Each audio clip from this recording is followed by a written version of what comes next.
This is a production of the AJ Podcast Network.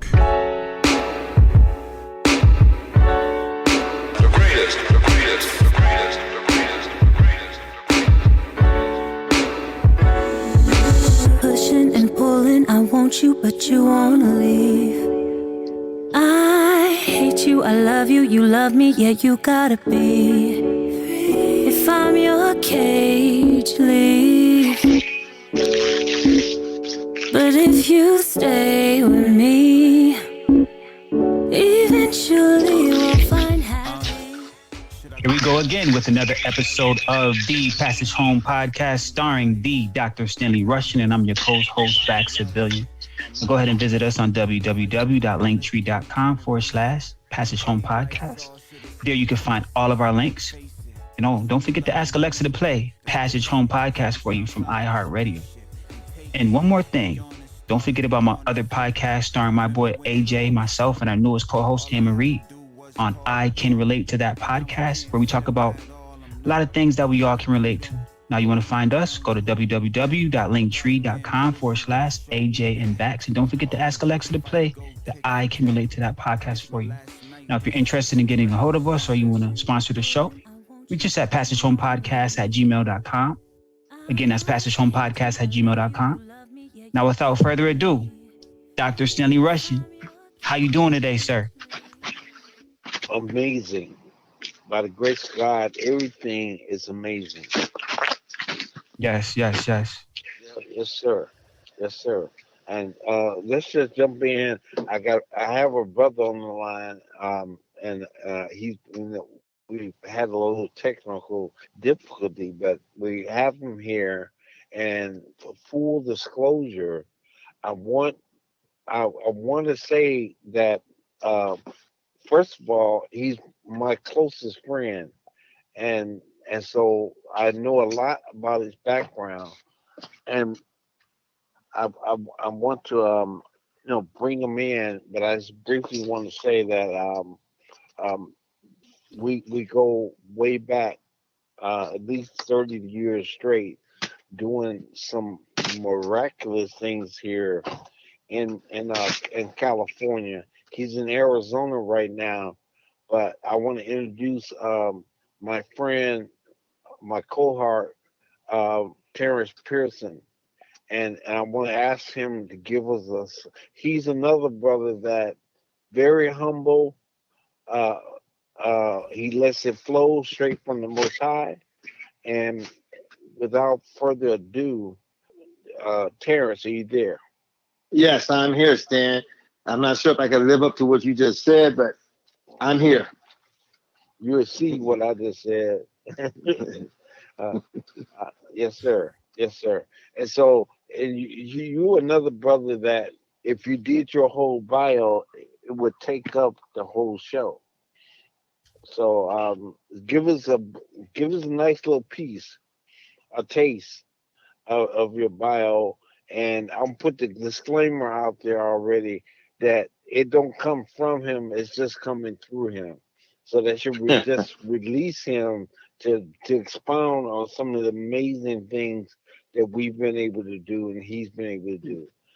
Yes, you and I have done throughout the years. I'm in construction, architectural background, but I've done mostly technology, dealing with electrical, high power, all the way down to solar, fiber optics. I've worked as a project manager on a lot of hospitality projects from Texas all the way to Aspen, Colorado. I did the Westin in Aspen, Colorado. That was like 4 years ago. I have projects right now. We just finished one in New York. I'm in Florida. I'm in Phoenix, Arizona. I'm in Fresno. I'm in Los Angeles. Of course, that's my headquarters right now. I started in Philadelphia in 1986. I came out here in Cali in 1990, and that's the year I met Stan. And we've been together and talk to each other every day. So that's who I am in a nutshell. I own a construction consulting company, and that's pretty much what I do. I'm in construction, commercial construction. That's your favorite. Commercial is your favorite, but that doesn't preclude a lot of other things we've done Yes. with restaurants, um, shoe stores, um, CVS's, building Starbucks. and this is Starbucks, and we're laughing about that because we did so many Starbucks that I went to. I met him one day at a Starbucks, for a job that we was doing, and we sitting there. He said, "Stan," he said, "Do you remember when you put that soffit up there?" And I said, "I don't ever remember being in here." And stuff. And that's how much work we've done. And so I need to make a switch here right quick, but I want you to speak on just speak on what this one. We didn't just do projects; we did amazing projects. I just want you to speak on the one project we did after the Rodney King riot, and give me a second. Oh, they wanted a contractor who could move on a project quickly, and it took us almost 3 months to prepare. And we built a Taco Bell back in 72 hours. And we had the city and the inspectors. Matter of fact, I had trailers for all the inspectors so they could sleep. And I used to wake them up in the middle of the night, but we got it done. 72 hours right there in Rosecrans and Central. Okay. But amazing projects is the project I did in 1987. That was right before I went to Africa. I worked on a Dr. Green's project, and it was the first project here in the United States. Now they got 7 plants. We turned human feces into road aggregate. And that was the first plant in the United States. It was right there in Philadelphia. That's when I started my company. And then from there, we went over to Cameroon, Africa, to build a baby food plant for Libby's corporations. Yeah, so someone amazing. That was a phenomenal project. I was in charge of a kiln putting out 3.8 million BTUs. Max, do you have any questions? No, we're here. We're listening. A couple of things that came to mind. So the first thing that came to mind was, the fact that you're in a commercial construction, right? How do you feel about the 3D industry as they, move forward, and they try to make a machine where it builds a building within 24 hours and it uses less manpower? How do you feel about that? I'm all about the technology. I mean, they've been doing this in Japan for a long time now. The technology has gotten very sophisticated. They just finished a project for the Marriott in Palm Springs, and it was a 100 key, 100 rooms. So, it was, if I'm not mistaken, I think it was 5 floors.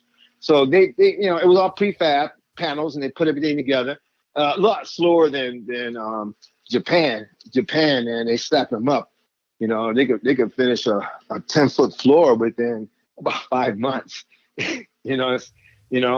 But as far as 3D, you have to. If you can do something like that, I mean, it's like building a spaceship in space. And you got consultants in Russia, you have the consultants over in Japan, you got the consultants over here in the United States, and everybody has to be in the same system. And those are 3 different systems that you're working with. Okay, yeah. 3 different mathematical systems, and you all have to work as one.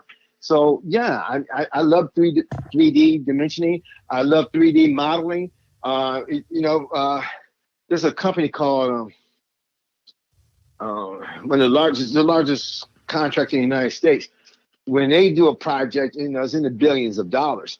So they're spending $1 million in a prototype in a big warehouse, so their clients come and look at this building, and it's sitting 30 feet in the air, and because it's 30 feet, 30 floors, which is probably about 300 feet in the air. So it's they do this, and modeling has been, before they built the project, has been going on since the Masons were the first to start modeling. They would, build, when they was building those chapels over in England and in France, they did 3D modeling before they erected it to make it sure it worked. And that was structural engineering at building all those stone keys, and that was just phenomenal engineering back in those days. But you had phenomenal engineers. Wow, that's awesome. Right, That's right. awesome. Yeah. So, Terrence, Yes, so sir. you touched a little bit on where we were going with the second question. So Okay. when you first went to Africa and Cameroon back, what did you say, 50 years ago? Yeah, it was in 87, 88 when I went. Wow, wow, it was about 2 years before you met me. And Yeah, so, exactly.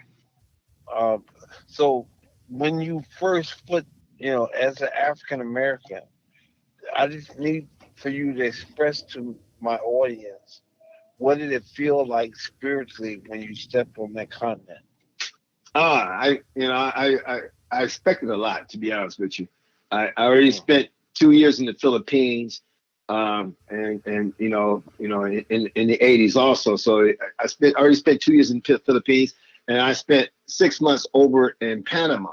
So I've already somewhat seen, third world, and I expected to see that there, which I did, but it was a lot more than what I expected. A lot more than what you see on TV. I felt like I stepped where my people came from. I mean, you gotta understand, we don't know who we are, and I just, and everybody wants to go home. Everybody wants to go to Africa, because that's our home. As a black man, that's our home. And I was blessed to grow up in a black neighborhood in Detroit. And I was, so I was surrounded by everything that is black in the 70s and the 60s. Okay, Right. Everything was black. My teachers were black. The cops in my neighborhood was black. The store owners in the corner, which this grocery store, was black. And we didn't have any other but black there. So Right. when I know the black experience, but I also know the foreign experience, because, like I said, I went to the Philippines first. No, I went to Panama first. Then I went to the Philippines, and then 2 years later, I was in Africa. And Let me ask you like this: how did they make you feel when you were there? Because that's a French-speaking country, and my interpreter was white, I didn't get the reception I expected. Mm-hmm. I didn't, and I was young and full of stupidity anyway, so arrogant, if you can imagine that. But knowing now what I should have known then, I want to go back. And I always wanted to go back and do it right. Like I said, I didn't have the reception that I thought I should have had. And like I said, I didn't speak French. So to this day, I don't speak French. So I had a white interpreter everywhere I went, and I felt like if I wanted to speak to them, they didn't want to speak to me unless I had that interpreter with me. So I couldn't get. I had a couple of that dealt with me on a personal basis, but there was far in between. What part? Where was this at again? With every day. This is in Cameroon. Cameroon. Yeah, Cameroon in Africa. That's crazy, because we get different stories. We say one minute we get is all love, and so it must be certain parts of Africa where they must be a little bit behind. You gotta understand, man. That was in the early '80s. Oh yeah. Early '80s. Yeah, things are totally different since then. I mean, Stan can tell you how many projects we went after, and the Chinese would just beat us out. And the Chinese went over there and screwed everything up. Now they're calling us back. But like I said, I don't speak French. I was only there for like 5 months. Okay, and I was there to my job. We designed the machine and placed them, and my job was the project manager to lay out all the machinery, all the cutting machinery, and set it in place. And, before it even poured the concrete. That was my job. And like I said, come on, man. I was in my 20s too, so Yeah, I was young, dumb, and full of it. You know what I mean? yeah, I understand. Yeah, I walked on water. That's how I felt anyway. You know what I mean? And my humble came in a lot later in life. I understand. Yeah. I was not humble. So finally, from what you experienced over there firsthand and what you know now, and I'm educating my audience in what we can do now to enhance and thrive as a people over there as an African American. What would you say to them? Right now, my goal, because I'm on the border of Master's Vocational College, and my goal is to really go over there and educate in technology, and not only educate but create a program so they can do on the job training, okay, and get out there not only as workers but as entrepreneurs and bidding on projects and become self-sufficient. That's pretty much what I'm doing in the city of Riverside. We teach construction management, estimating, CAD, computer-aided design, fiber optics, and solar systems.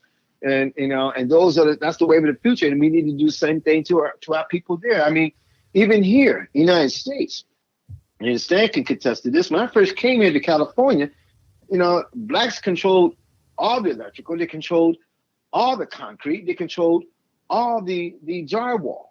The only thing we held on to was the electrical, and we pretty much lost that to the Vietnamese.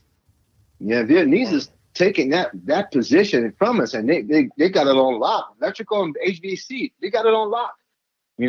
But we still hold in technology. We still got the fiber optics. We still have these entities that we can still use and market here in the United States. But really, we need to take it to Africa, because education and building vocational colleges and university.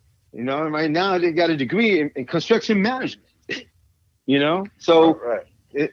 So let's get that over to them, so they don't have to deal with the Chinese. The Chinese went over there and raped them. And every other ethnic group, including the French, the English, Japanese, everybody, and now the Chinese is going over there raping them. Okay, and like I said, we've been losing contracts, and Stan can contest to this. How many projects have we bid over there, Stan? And we lose them to the Chinese, and they go over there, and they don't educate them and do substandard. They do substandard work. They don't train not one person. Not one person. They bring their guys over from China. Right. But let me throw some statistics. They even bring their own prostitutes. Right. Right. And so they had to import their own condoms too, because they couldn't wear the condoms that the Africans were wearing. And stuff. So the thing is that what I'm hearing you say is that the opportunity is phenomenal, because the average person that's listening, they can see what the Arabs did when they came here with the stores and stuff. They can see what the Chinese did when they came here. They can see what the Vietnamese, the Italians. I was just telling somebody this morning. Most people don't even know what terrazzo is, and the Italians came over here and locked the market up. Locked it up. And the Greeks. And the Greeks. They imported the raw material. They did training that no other race of people ever know how to do it. And so if you ask the question, what is terrazzo? Terrazzo is what you see anytime that you go to like a theater and it's got a canopy over it, and you look down on the ground and it looks like marble, and you see these little Most city halls has Trazzle in it. Most government facilities has Trazzle as they and 5-star hotels. Yes, as they finish on the floors and the columns and it's very stairs expensive and stuff. Yes, and it's very expensive to do. No other trades train people to do that, and so but the Italians just locked it up. So and the thing about it, the gangsters, whenever you watch a gangster movie, you see them talking about how many jobs you got, so, because they know that a criminal, a mass murderer, can get into a union and never be questioned and make top dollar to cover all the other money that he's stealing and stuff. Yep. And so that's just that money they're making is way above what we would make, but it's change to them what they're making. And that's the whole thing. If you go over there and you train, now you got a force, but now you make that force to be reckoned with. Now I got a force you need to reckon. Okay, so. And so that's what the unions do and still did and still doing to this day. If we go over there and created a union with trained people, technology, and just certified and not only certified but got OJT and experience to boot, we'd be a force to reckon with. And we become that union for Africa. Wow, that sounds great. Like. You know what I mean. What I mean, I was like I said, since I'm in Phoenix, so I came out on my job site. I'm building a 45,000 square foot building, 45 feet in the air. Okay, so my foundation's in. I got my CMU up. I see this guy. He's all suited and booted. I will go over and talk to him. And first thing came off his mouth is, "I am with this union." Blah blah blah blah blah blah. Okay. I didn't bow down to him, but I respectfully got him off my project immediately because I know what they could do. And so I didn't want him to fold his arms. I know if he folds his arms, I'm in trouble, and I'm going to have to fight this guy in court. And that's the kind of power they carry. They've always carried that power. Always. The biggest union on this planet are the Masons. That's why they started. They started throwing up brick. You can go anywhere in the world and say you're amazing. You got a job, not only a job, but a place to stay and a meal. That makes sense. That make a lot of sense because I got family members that are, and even in the 50s and 40s where you couldn't have nothing, they had their own business. So that makes a lot of sense. And just as Black people, we need to make that sense and recognize.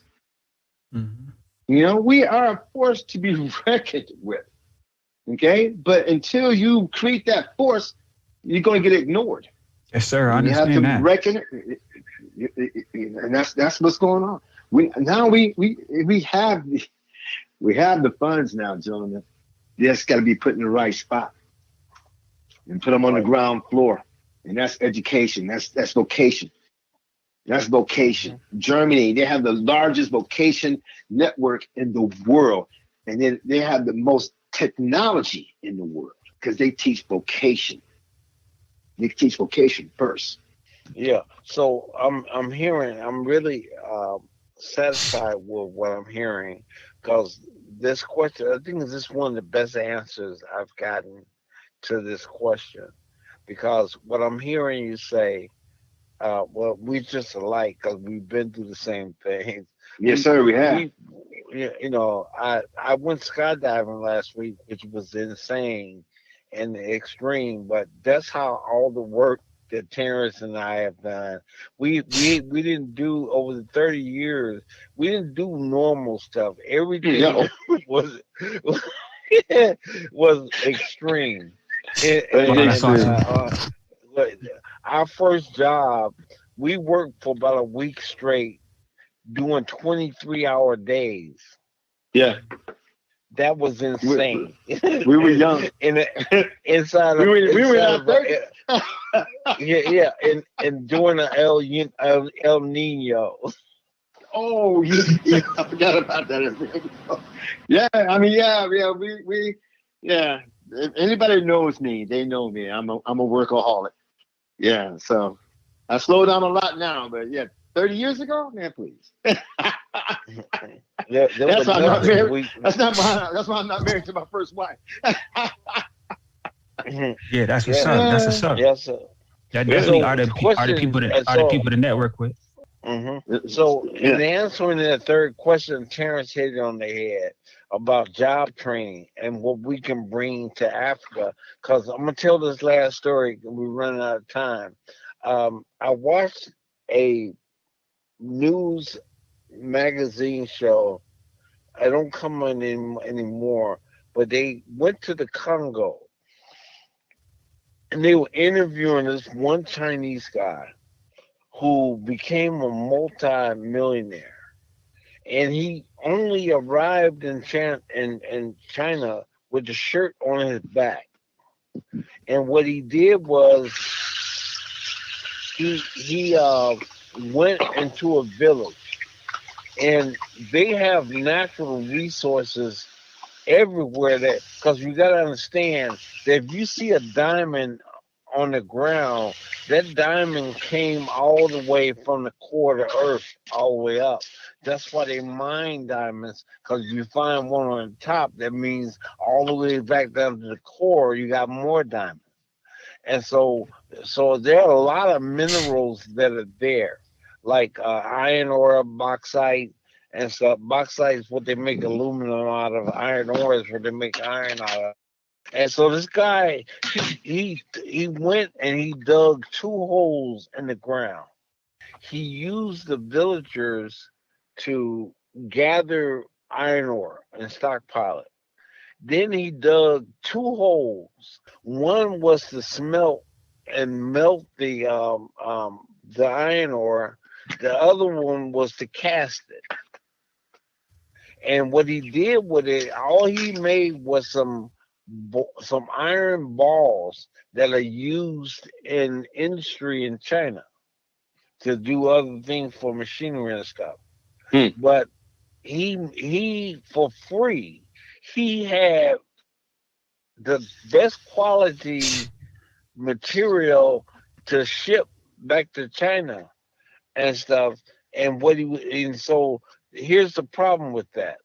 In doing that, you've seen steel mills on TV, and you've seen all those sparks and stuff when you're pouring steel and you're cooling it off molten steel, and so the steel that was popping off that making those balls cool them off and casting them were burning the leg. I want to say that this guy he went over with the shirt on his back. He started collecting iron ore. He had the villagers smelt this metal into iron balls that are used in industry in China. So he was getting free material, making pure iron ore balls that last longer than whatever type of stuff they were using, and shipping it back to China. And from that, he became wealthy. But in the interim of him doing that, the Africans that were working for him were burning themselves with because when you cool off metal, it throws off sparks and stuff and shrapnel and all kind of things. And they were showing catastrophic burns on the Africans' legs. They were only sitting there working with sandals and shorts on, which is unheard of.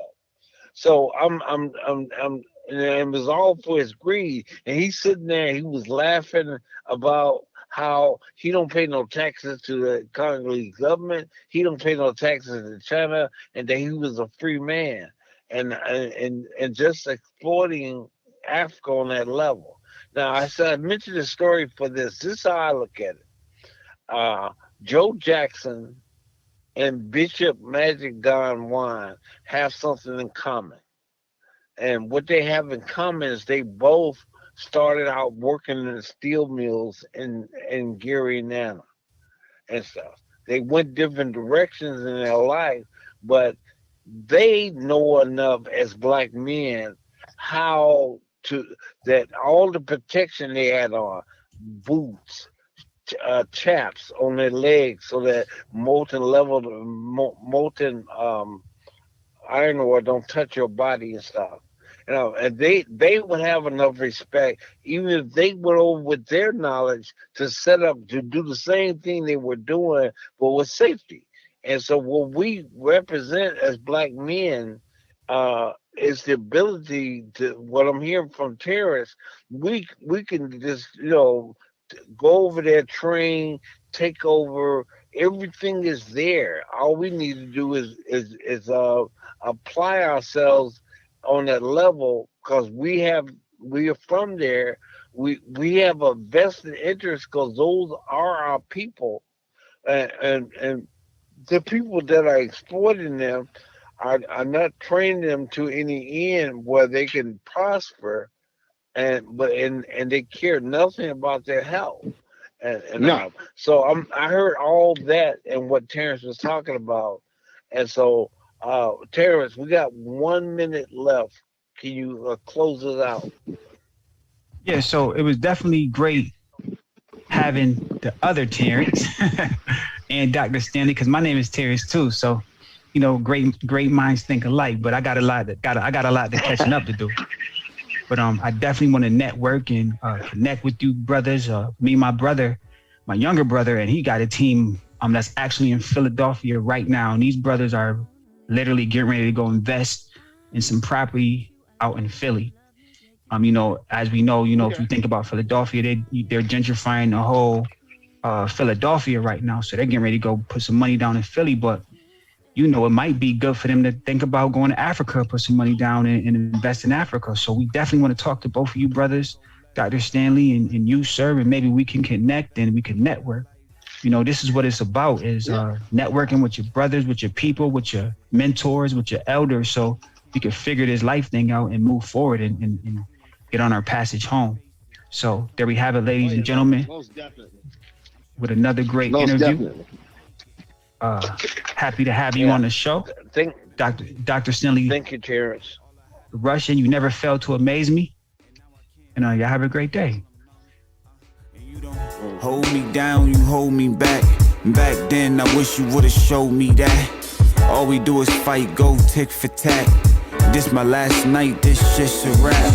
Pushing and pulling, I want you, but you wanna leave. This is a production of the AJ Podcast Network.